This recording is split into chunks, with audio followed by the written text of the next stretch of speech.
Shalom anak-anak yang dikasihi di dalam Tuhan Yesus. Hari ini kita akan memulai materi baru kita dari KD 36, yaitu tentang daerah dalam wilayah Negara Kesatuan Republik Indonesia.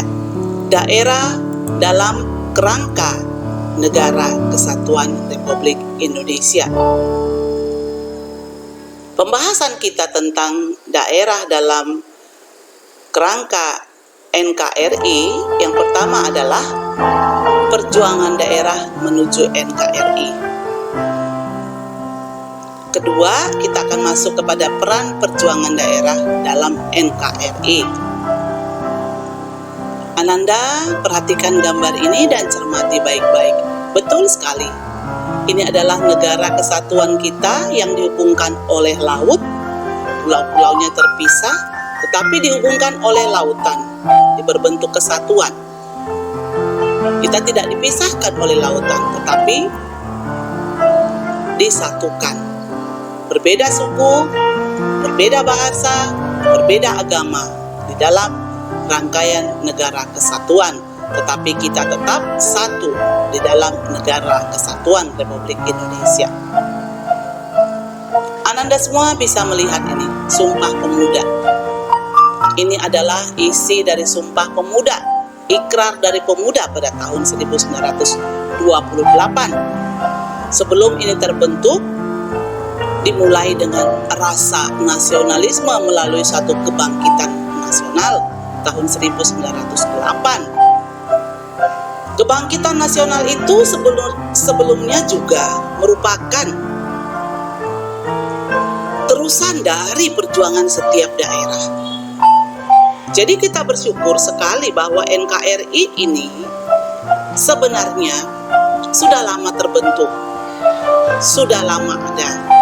Kita bersyukur dengan proklamasi Negara Kesatuan Republik Indonesia tanggal 17 Agustus 1945.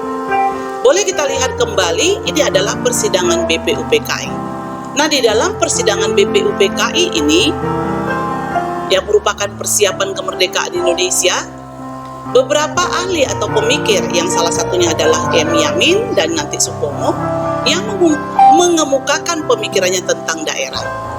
M. Yamin mengemukakan pemikirannya bahwa pemerintah dalam republik ini pertama-tama akan tersusun dari badan-badan masyarakat seperti desa, yaitu susunan pemerintah yang paling bawah. Kata M. Yamin, pemerintah ini saya namai pemerintah bawahan.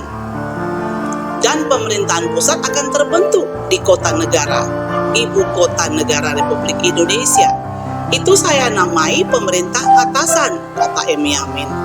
Antara pemerintah atasan dan pemerintah bawahan itu adalah pemerintah daerah yang boleh saya sebut pemerintah tengahan. Nah, jadi maksudnya di sini adalah bahwa pemerintah pusat untuk Negara Kesatuan Republik Indonesia membawahi setiap daerah, provinsi, kota, bahkan sampai kepada desa, yang disebut sebagai pemerintahan yang paling bawah. Nah, Supomo mengatakan bahwa kita menyetujui bentuk negara kesatuan yang disebut dengan Eenheidsstaat.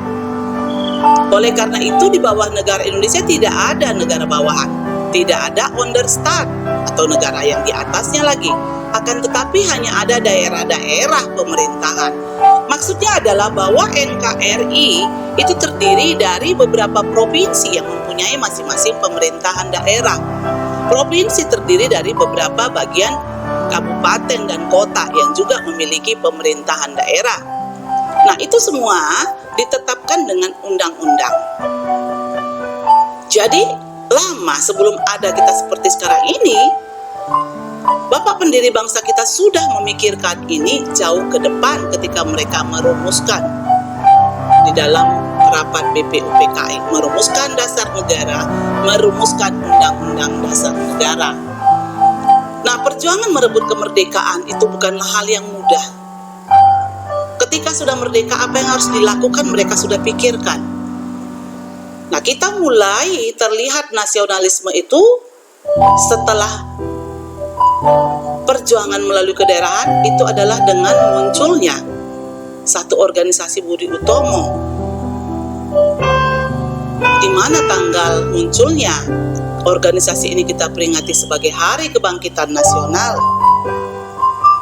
Di situ para pemuda Jong Japa, Jong Sumatera Nenbon, Jong Ambon, Jong Minahasa, dan berbagai organisasi pemuda lainnya menyatukan suara, menciptakan satu pusat di dalam perjuangan daerah, sehingga terbentuklah sentral dari kebangkitan nasional ini diteruskan dengan Sumpah Pemuda, yaitu munculnya Ikrar Pemuda untuk bertanah air yang satu, berbangsa yang satu, dan berbahasa yang satu. Nah, itulah keterkaitannya kalau kita lihat.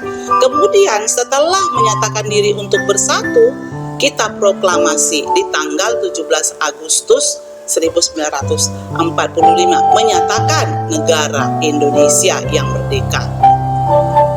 Ini adalah perjuangan Bapak negara kita melalui sidang PPKI. Dan ini adalah tokoh-tokoh para pahlawan. Nah, anak-anak ibu semuanya, ini nanti akan kita bahas di dalam pertemuan kita di kelas. Lebih mendalam tentang daerah di dalam kerangka NKRI. Demikian anak-anak ibu semua, ini adalah lagu Gugur Bunga untuk menghormati para pahlawan kita. Dan kamu bisa mengikutinya, melihat isinya, memahami maknanya yang nanti akan kita diskusikan di dalam kelas pada pertemuan kita selanjutnya. Demikian hari ini pertemuan kita, hari ini materinya. Silahkan diulang kembali dan dipahami lebih dalam lagi. Selamat belajar anak-anak ibu semua. Tuhan Yesus memberkati.